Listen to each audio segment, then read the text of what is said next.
What's going on, everybody? It's Joel here, and today we're going to be doing the review of the Nike Free Metcon 5. Huge shout out to Box Basics for sending me these shoes to review. If you're looking for a reliable place to buy your training gear from, definitely recommend that you check out Box Basics. They usually have pretty good deals that run site-wide, so you can get even some of the newer releases at a great price. All right, so at first glance, it doesn't really seem like there's all that much different between the Free Metcon 5s and the Free Metcon 4s. If I hold both of them up next to each other, they almost look identical.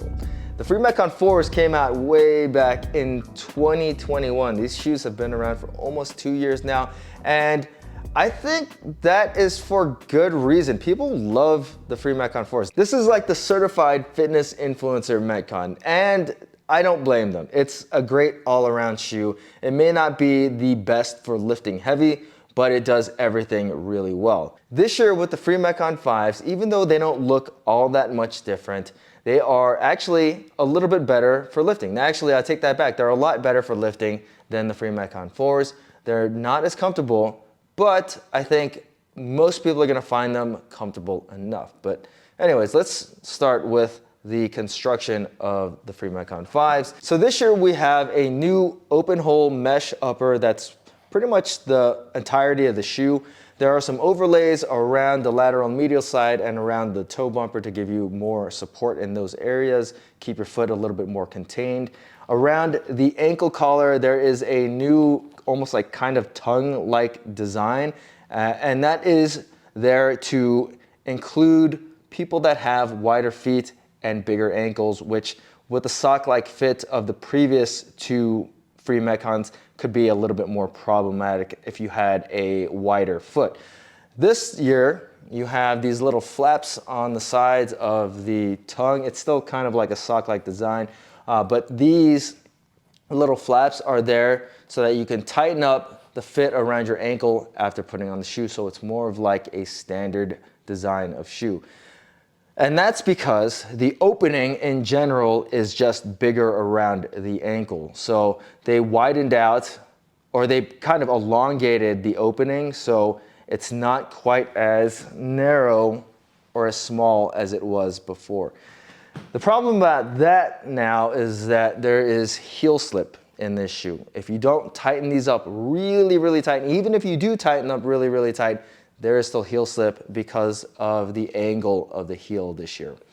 Now, around the back part of the shoe, there's no more Huarache strap. There is just a TPU heel counter to give you a little bit more stability in that area. Looking at the midsole of the shoe, which looks pretty similar. It's the most distinctive thing of the last three Free Metcon shoes, and that's because it kind of looks like teeth. Some people hate it. I've grown to tolerate it. I actually don't think it looks that bad. And if anything, it's, like I said, the defining feature of wearing Free Metcons. You see it and you know that they are Free Metcons. So that's pretty much all exposed EVA foam. And there are some pods underneath of rubber to give you traction in the forefoot part of the shoe and at the heel. The heel has a really wide contact area, and then it has these pylons on the side of the heel to give you lateral support in that area and kind of brace your foot so that you can use these for some of your lifting movements. Now, one thing that is not immediately noticeable with the Free Metcon 5s and the 4s, or between the Free Metcon 5s and the 4s, is that the heel rocker is much more subdued this year than it was last year. It's a lot more aggressive than it was last year compared to this year, giving you a flatter lifting surface. So circling back to the outsole of the shoe, you have tons of exposed EVA foam, and the Metcon line was born from CrossFit, but these are not shoes that you're gonna wanna rope climb in. You will definitely tear through that, so don't even try, don't even bother. These are not shoes that you rope climb in. So taking a look at the insole of the shoe, which is fairly comfortable, it's anatomically molded, but the one thing that I'm noticing with mine are that they're starting to slide forward. As you can see, there's like a little bend at the tip of mine, and that is odd. That's never happened to me on the previous models, and I hope that it's just a one-off thing, because it is actually only happening in my left shoe. But they are removable, so if you didn't want to use them, you can replace them with custom orthotics or your own insoles. The drop on this shoe is probably still an 8mm drop. Because there are some more things to stabilize the shoe, they are a little bit heavier, coming in at 11.2 ounces for a men's size 10.5. That is, I think, 316 grams. All right, so when going to size your free Metcon 5s, I'm gonna recommend that you go with your normal Nike shoe size. I got these in a size 10.5. That's what I've been wearing in all my Nike shoes lately, and I feel like they fit me like a glove. The toe box on these is a little bit wider than it was in last year's model, but I would say that these are still not wide shoes by any stretch of the word.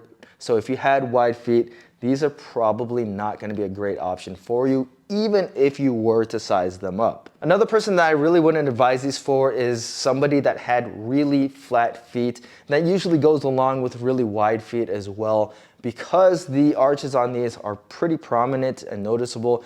The shoe does flex, but you will notice some pressure in that area. I notice it on my right foot, which is kind of a slightly collapsed arch. It doesn't really bother me all that much, but I don't have like really wide or flat feet. So the odd thing about making the ankle collar a little bit more accepting of wider and flat feet is that they didn't really make the rest of the shoe wide or flat feet friendly to go along with it. So I'd say if you wanted to try these out and you had wider feet, go with at least a half size up from your Nike size. So where the Metcon 8 in the lineup is the heavy lifting shoe, the Metcon Freeze are the just do everything shoe. I think that these are some of the most versatile training shoes that you can get. I really like them, and obviously they're gonna be better for your running, lightweight, body weight, plyometric work because of how light, flexible, and breathable they are. The heel is a little clunky, and it does require a little bit of getting used to run in, but I think that these are great training shoes to run in. They're obviously not the best running shoe in general. The forefoot cushioning is a little bit light. They're more direct in the forefoot, but at the midfoot and heel part of the shoe, I think that these are plenty comfortable. They flex with your foot. So if you wanted to run, 3-5 miles in these, you're probably gonna be better off on the treadmill than on pavement. But I think that these are pretty good running shoes, especially for a training shoe. Where these shoes absolutely shine at is in your body weight, speed, and agility type movements. I felt like these were the ultimate burpee shoe. The toe box is very, very flexible. Plus this toe bumper does a really good job in assisting you on getting up for those burpees. These are very lightweight and responsive shoes. So if you're doing a ton of box jumps, you're gonna feel very comfortable in these shoes. Also planted because of how flat they are compared to the previous two models. Now, one thing that I didn't really like these for was for jump roping, because if you miss, the jump rope has the tendency to want to get caught up in the teeth of the shoe, and getting it untangled actually requires a little bit more work than your just standard outsole. But overall, I think that these are some of the most versatile shoes if you're looking for something to do like plyometric and speed work in. This year, the Free Metcon 5s are a little bit closer to the Free Metcon 3s in terms of how the midsole feels. It's a little bit more stiff feeling than last year's model, but not quite as stiff as the Free Metcon 3s. It's a very good in between, making them good for your body weight movements, but they're also acceptable to use for your lifting movements. I'm gonna say acceptable because they're still not the top pick, or not something that I would go to if I planned on lifting heavy, but they're definitely usable.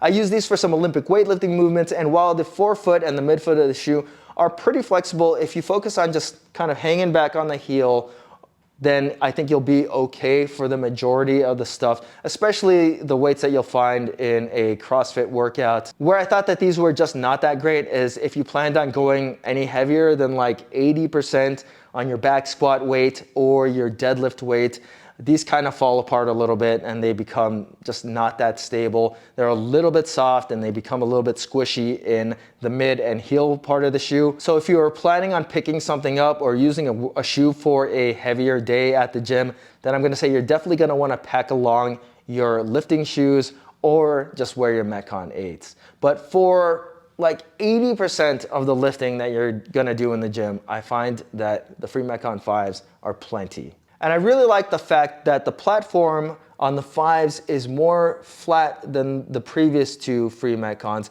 because while these shoes still do have the tendency to pitch you forward, it's a little bit more easy to correct in this shoe compared to the last couple shoes. All right, so the free Metcon 5s retail at $120, which is the same price as last year. And I gotta be honest with you, if you like your free Metcon 4s and you don't have a problem with them, then there's really no reason to upgrade to the free Metcon 5s.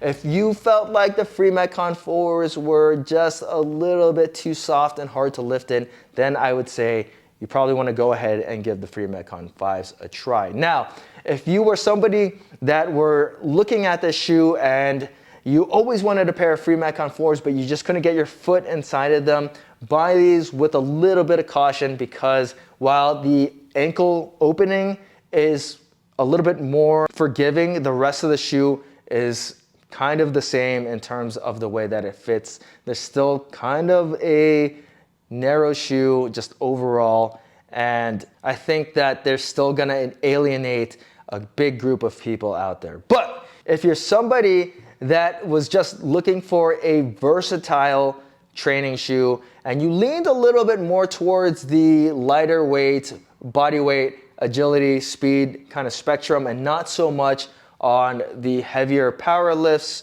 or Olympic weightlifting, then I would definitely recommend that you check the free Metcon 5s out. These have been easily my favorite shoe of the last 2 weeks. I've wanted to wear them over just about anything, or I haven't missed any of my other training shoes while wearing the free Metcon 5s. They are not the perfect training shoe. No shoe is. They're definitely not something that I'm gonna squat heavier in or I'm gonna do heavier Olympic weightlifting movements in, but I don't do all of that stuff every day, and if I did have to do that stuff, then I would just wear, you know, a more stable pair of shoes, Metcon 8, or even some lifters. At the moment, these are probably my favorite shoes out of the entire Metcon lineup, and while I don't think that they are the absolute best out of the lineup, if you only had money for one pair of shoes, I'd still recommend you go with the Metcon 8s. I'd put an asterisk there, because if you never touched a heavy barbell, then I would go with the free Metcon 5s. If you guys have any questions about the free Metcon 5s, feel free to leave them in the comment section. And as always, guys, please hit that like button, subscribe, and thanks for watching.